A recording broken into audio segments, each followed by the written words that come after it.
అండి అందరికీ నమస్కారము. ఈరోజు చేపల పులుసు చేసి చూపిస్తాను. ఎలా చేసే మేము చేసుకునే విధానాన్ని. ఇదిగోండి చేపలు ఆల్రెడీ చింతపండు నానేసి ఉన్నాను. టమాటా, ఎర్రగడ్డ, మామిడికాయ, దానికి మెంతులు, ఆవాలు, జీలకర్ర, ధనియాలు, ఒక్కపాయి తెల్లపాయ అండి. ఇవన్నీ వేయించుకొని పొడి చేసుకుంటే నీసు వాసన లేకుండా బాగుంటుందండి. పొడికి వేయించుకుందాం మరి.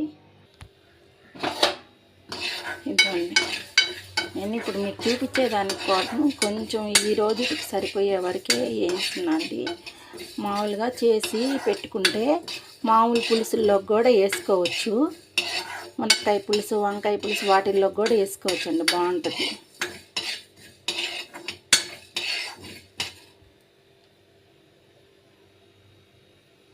వేగేలోపు కూరగాయలు కట్ చేసుకుందామండి. టమాటా, ఎర్రగడ్డ